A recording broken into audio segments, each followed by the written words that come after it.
gamers, welcome back. Time to get down to Nintendo 3DS. Of course, as I promised in my last review of Sonic Generations that I would review this puppy. Now let's get down to it. Now as you know, the first thing that comes to mind is, yes, it is indeed in 3D. Though the coolest feature is, unlike any other 3D thing that you see nowadays, 3D movies, 3D TVs, 3D digital cameras, yeah, pretty much everything is in the 3D trend, including this thing, the Nintendo 3DS.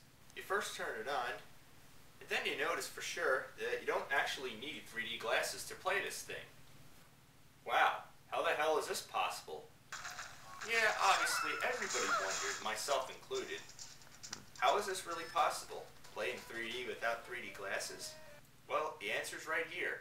After doing research after a while, I soon found out that the lenses that's built into 3D glasses, you know, the kinds that you use in movies or watching the 3D TVs per se, are actually built into the screen itself. Man, that's awesome. I wish they do that in the theaters, instead of having to wear these stupid dorky looking things.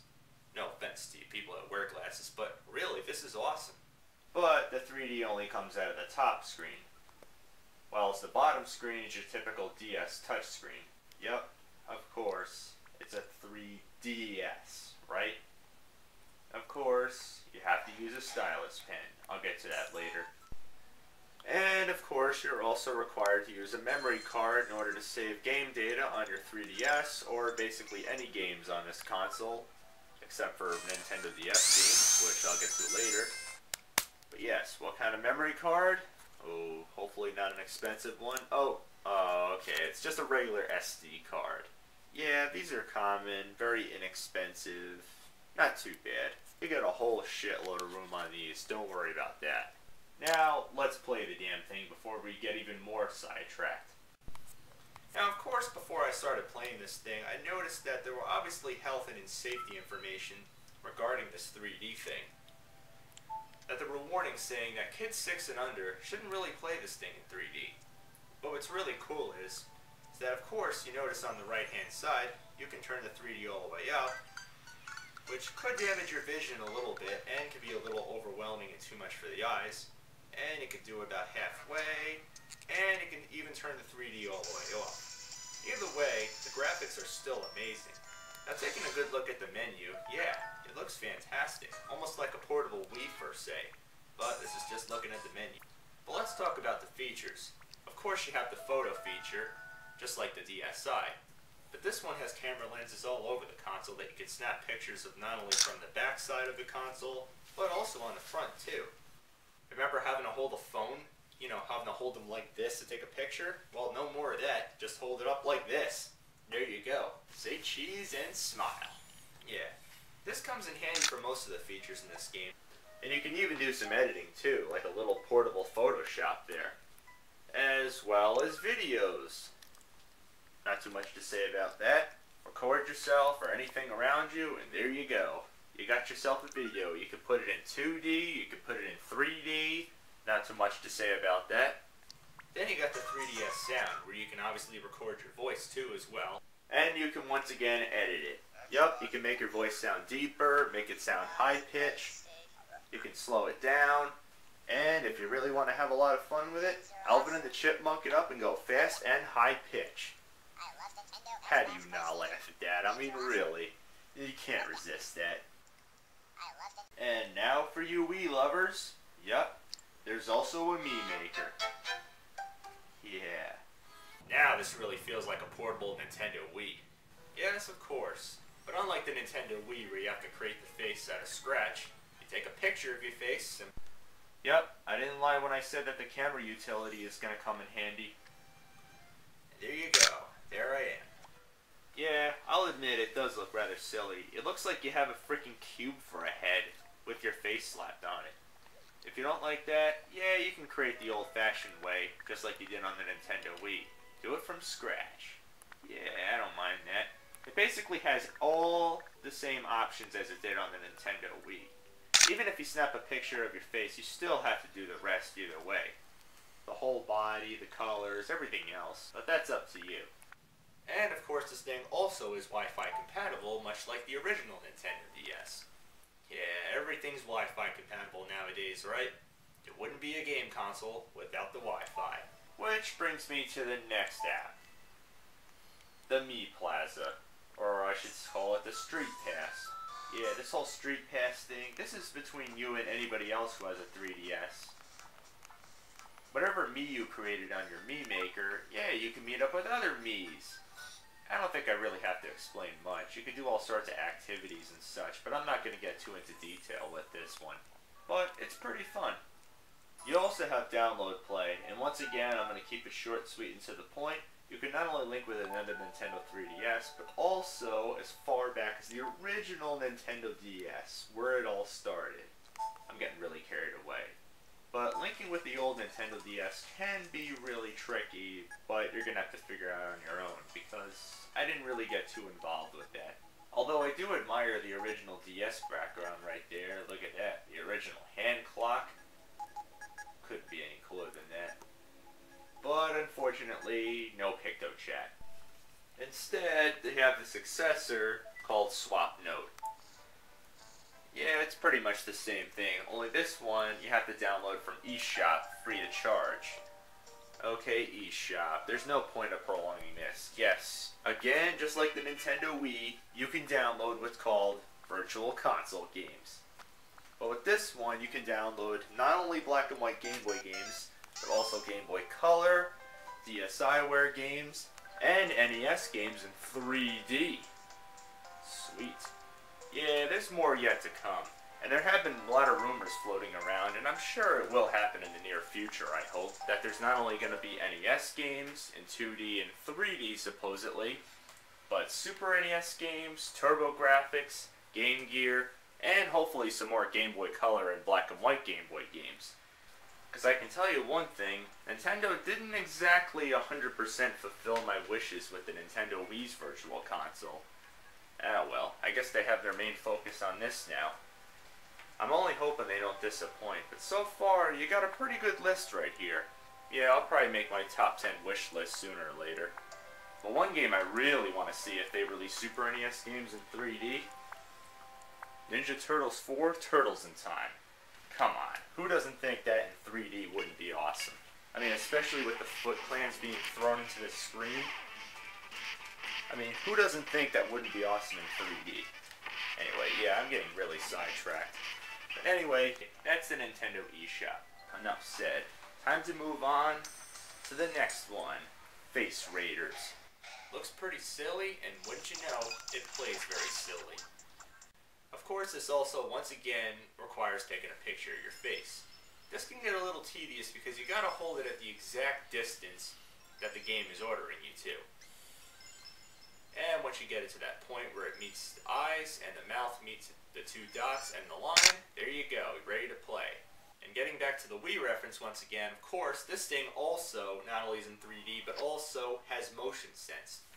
Yeah, depending on what your environment you're in, you hold the thing up, you move it like this, per se. And apparently when you're playing the game, it appears that the back camera is turned on, because I can easily tell, and it looks like these floating propeller heads that have your face on it are floating all over the place. What do you gotta do? You give them a taste of tennis balls. Yeah, that's what they look like. I mean, what else could they be? They're green and just, well, you shoot them at them. And what do they have to do to you? Well, it appears that they're breaking up the wall and throwing debris at you. Damn, that's gotta hurt. And they have other kinds of weapons of mass destruction to hurt you and harm you with. And there's even some that threaten you with kisses. But, to say the least, I'm getting hooked. Up until you meet up with what appears to be a typical last boss. Yeah, bigger than all the rest. Just like any other game. What do? Well, you keep hitting him until he's down for the count.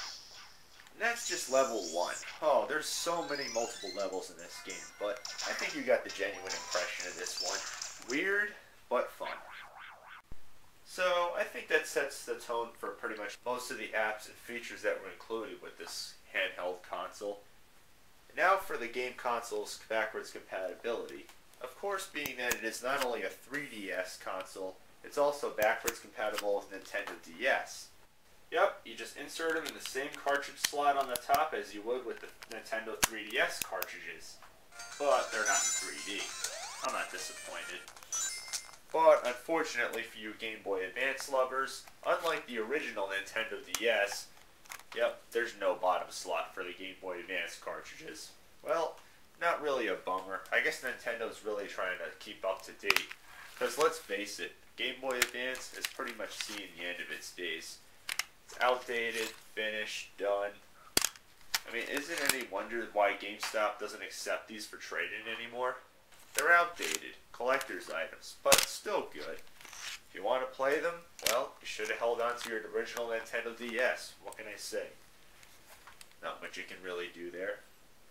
And as for comparing this to the original Nintendo DS, yeah, the layout's very similar, including the L and R button. But this one actually has an analog stick, which is something entirely new for a portable Nintendo console. Yeah, PlayStation really got the jump start on this one with the PSP. And I'm well aware there's also PlayStation Vita coming soon, which is not supposed to only have one but two analog sticks. And it looks like Nintendo's got some competing to do. So now that I've established the physical features of the console, let's play some damn games, why don't we, huh? Starting with Super Mario 3D Land. Pop that sucker in and play it.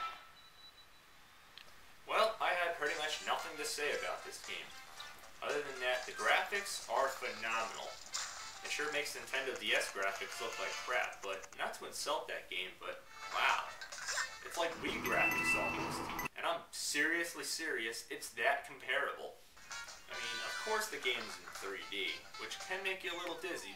But, like I said before, and I'll probably say it so many times in this review, you have the option of turning the 3D off, but really, who would want to turn the 3D off in this one? This is one of the only few 3DS games that I actually think the 3D is, well, pretty cutting edge. I mean, I'll just show you some key signature moments right here, proving that the 3D is worth your while. Like this part with the swinging spike balls. Come on. How is that not awesome? Or with the fireworks after you beat a stage? Or how about, how about at the end when you're facing Bowser, and he breathes the fire, and it comes right in your face? How do you think? I mean, how on earth do you not think that is not awesome? Come on. Freaking awesome. Even if you don't play the game in 3D, again, the graphics are still pretty cool.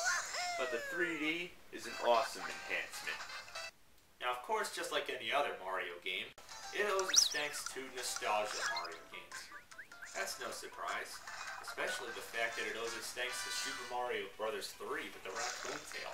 Not only does Mario get this ability, but pretty much every enemy gets this ability. I mean, Goombas with raccoon tails, what will they think of next? The fake Bowser getting a raccoon tail?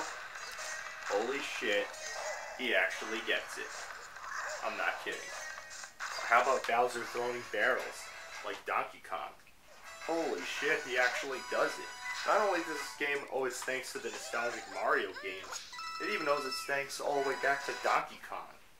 Well, I guess that's fair, considering that's where Mario originated from.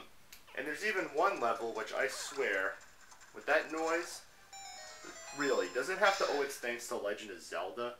Cool concept, but jeez, Nintendo doesn't have to go that far. The plot, I believe, needs no introduction. It's the same old as you've heard out of any Mario game. Princess Peach gets captured, you gotta go and rescue her by beating King Koopa and a bunch of other enemies. Although his running in place pose, I have to say, is pretty funny. I mean, what's his problem? What does he have to go take a piss or something? Anyway, getting back to the other enemies you have to fight. Of course you have to fight some before you get to the final battle with Bowser. You fight not only fake Bowsers, which of course pays homage to the first Mario Brothers, but also you got the Koopa Kids back. But not that many of them. In fact, not only do you see only about 2 of them, but they manage to repeat themselves. And then in one level, they just pair up together. Weird. I'm kind of surprised they couldn't get all 7 of them, like they did in all the Mario games that they appeared in. Oh well. Not going to be disappointed in that. They're still pretty challenging. And to get to them, it's just like Mario 3 once again. You gotta go on top of the flying ships. It can be pretty challenging. And if you think the level's too hard and somehow you end up dying 5 times in a row, well, you get what's called an assist box. What is it? You hit it just like a regular power block and it gives you a regular leaf. Only this one's basically a raccoon tail, but you're sparkling and you're white. It's basically a combination of the raccoon tail and the invincibility star, only this one actually lasts throughout the entire level. That's right, you are invincible to anything that you touch. Anything that can get in your way and try to stop you. The only other way you can screw up is if you fall to your death. And of course, if you die another extra 5 times, then you get the P-Wing. Nah, but it's not like you remember in Mario Bros. 3. This one, instead of deliberately being like a super guide, basically brings you to the very end, and I mean the very end of the level that you screwed up 10 straight times on. With no hesitation. Yep. Doesn't show anything. It's basically like the super guide, sort of like in Mario Galaxy 2 and Donkey Kong Country Returns, if you really think about it. So, these things are helpful, but in other ways, some people may find it to be, well, cheating. But other people may find it the easiest way to pass the levels, because yes, some of these levels can be very difficult. But is it unfairly difficult? Not really. I mean, if you played Super Mario Galaxy 2 or Mario 64 or Mario Sunshine, I'd say it's just about the same amount of difficulty. Or in fact, probably not as difficult. But that is, if you're willing to be up for the challenge, then go for it. I mean, that's a Mario game for you. And, of course, it wouldn't be a Mario game without, of course, the power-up abilities. Yeah, you already know you get the Raccoon Tail, and you can already see you get the Fireball Mario, classic, and the Star Mario, which gives you the invincibility, and even a mixture of the Star and the Raccoon Tail, as I just mentioned before. But any new items? Yeah, of course you get the Flying Propeller Box. Oh wait, it's not new. Yeah, anybody play Mario Bros. Wii? Scratch that one. But there is one new one that you notice. The Boomerang Head Mario. Sweet. Sort of like the Hammerhead Mario from Mario Bros. 3. Sweet. But unfortunately, that's the only new power-up costume that's in this game. Would have been cool to see the Hammerhead throwing Mario, or the Frozen Fireball Mario, but what are you gonna do? And what's also cool is if you already have one power-up suit on, and you happen to run into a different one, or the same one, you can store it on the bottom touchscreen and use it anytime you want. Yeah, just like Mario Bros. DS or Super Mario World. Pretty cool. Kinda gets annoying though, having to take the stylus pen out to use the touchscreen. I don't know, when I play a Mario game, I'm lazy.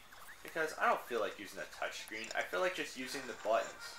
And when I need that item on the bottom touchscreen, I just use my thumb or something. Simple as that, even though it can dirty up the screen a little bit. But anyway, still a pretty cool feature. I kind of wish you were able to store numerous power-up items on the map screen like you were able to in Super Mario 3 and New Super Mario Bros. Wii. Yeah, sure, you get the Toad houses like in those games. But no, you're not able to store the items away. It only gives you the power-up on your possession or on the bottom touchscreen. But I guess that's the whole idea for the challenge for this game. So, is there anything to really complain about with this game? Well, other than the fact that I didn't notice at first that you are required to collect these big gold coins, yeah, I kind of wish that was a requirement for progressing further on into the game, because if you don't collect enough at some point, you can't get further on into a certain point in the game. Some of them are easy to get, but others are very difficult to find. Just collect as many as you can. Don't kill yourself over getting every single one of them. But other than that, it's a great game. Definitely a Mario game you do not want to pass up on. It's fun, it's challenging, it's addictive, the colorful graphics and great music soundtrack is a feast for the eyes and imagination of a die-hard Mario fan.